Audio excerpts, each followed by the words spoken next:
and he is going to see the jets that have been created to hinder better avionics, a better electronic suit, Astra missile, and ऐसा radar. Bharat ने तेजस MK-1A fighter jets जो हैं उसकी एक maiden flight की है अभी। भारत को पहला 4.5 generation Tejas M1 alpha multi role fighter Indian air force में इंडक्ट कर दिया गया है। वर्ल्ड एयरफोर्स रैंकिंग में भारत ने चीन को पीछे छोड़ा है। बड़ी खबर, भारत दुनिया का तीसरा सबसे शक्तिशाली वायुसेना, चीन को पछाड़कर तीसरे नंबर पर पहुंचा Bharat. So advance self protection jammer भी लगे हुए हैं इन जेट्स के अंदर, और इनकी जो सर्वाइवेबिलिटी है वो एयर स्पेस में उसको ये बढ़ाते हैं। ये कहा गया है कि चाइना की जगह India is the third strongest air force in the whole world. Operation Sindoor 2.0 है, उसके हवाले से जी भारतीय फौज की तैयारियां मुकम्मल हो चुकी हैं और इसके इकदामात को देखते हुए ये अब नया कदम उठाया गया कि पाकिस्तान मजबूर हो जाएगा सोचने पर कि वो दुनिया के नक्शे पर रहना भी चाहता है कि नहीं। तो एक बहुत बड़ा एक नया इंडिया आ रहा है कि कुछ हालात इस तरफ जा रहे हैं कि पहली बात यह है कि क्या पाकिस्तान के पास इस तरह के हथियारों से निपटने के लिए कोई तौर मौजूद है। तो लगता ये है कि इंडिया की जो सेल्फ रिलायंस है डिफेंस मैन्युफैक्चरिंग में, इंडिया उस पर काम कर रहा है बड़ी तेजी से। Every inch of Pakistan territory now with in BrahMos missile range. आज उनकी इकोनॉमी कहाँ चली गई है, इस चीज पे गौर कीजिए आप, एकदम सारा कुछ पलट कैसे गया है। एट वन पॉइंट इंडिया ये समझता है कि ये मैन्युफैक्चर करो ताकि एक्सपोर्ट कर सको, मैन्युफैक्चर करो ताकि एक्सपोर्ट कर। तेजस M1 इससे पहले 40 इंडक्टेड थे, लेकिन अब आया है अल्फा जो है 4.5 जनरेशन का मल्टी रोल फाइटर। इसमें साथियों अभी 65% कंपोनेंट्स पूर्णतः भारत के लगे हुए हैं, मेड इन इंडिया लगे हुए हैं।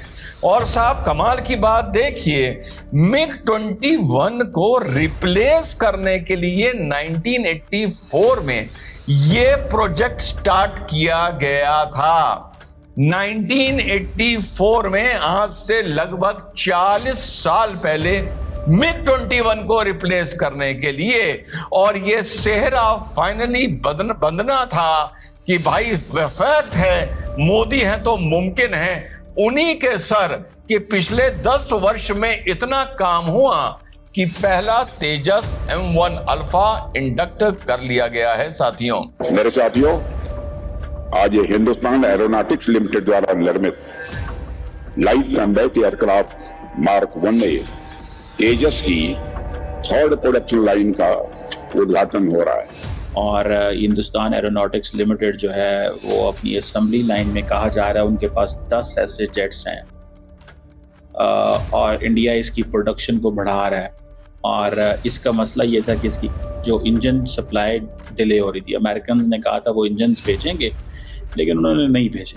बहरहाल द स्टोरी इज़ के जो इंडिजिनस तेजस MK-1 फाइटर जेट है, ये इन्होंने इसकी जो फ्लाइट जो ली है, ये आज इसका तजर्बा हुआ, फर्स्ट फ्लाइट थी इसकी।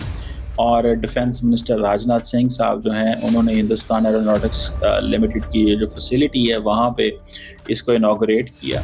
और अब ये कहा जा रहा है कि जो 2 स्क्वाड्रन जो हैं MiG-21 जेट्स के, जो कि फेज अवे हो गए थे, अब इंडिया की जो एयरफोर्स कॉम्बैट फ्लीट है वो कम होता जा रहा है। So India needs more jets. तो लगता ये है कि इंडिया की जो सेल्फ रिलायंस है डिफेंस मैन्युफैक्चरिंग में, इंडिया उस पर काम कर रहा है बड़ी तेज़ी से। बट द क्वेश्चन रिमेन्स कि ये कितनी इफेक्टिव सेल्फ रिलायंस है। अगर इंडिया ने 4.5 जनरेशन फाइटर जेट्स जो कि राफेल लिए हैं, इंडियन एयरफोर्स जो है उन्होंने 40 तेजस फाइट जो जेट्स हैं वो ऑर्डर किए थे, तो किसी बाहर ऑर्डर नहीं किए, हिंदुस्तान एरोनॉटिक्स लिमिटेड ने। और अब देखना ये है कि इसके अलावा भी सुना है 83 जेट्स इनको और चाहिए।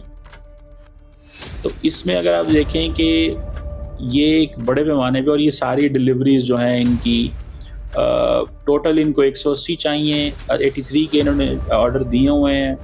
2034 तक ये कह रहे हैं कि हम इसको कर लेंगे। 2034 तक।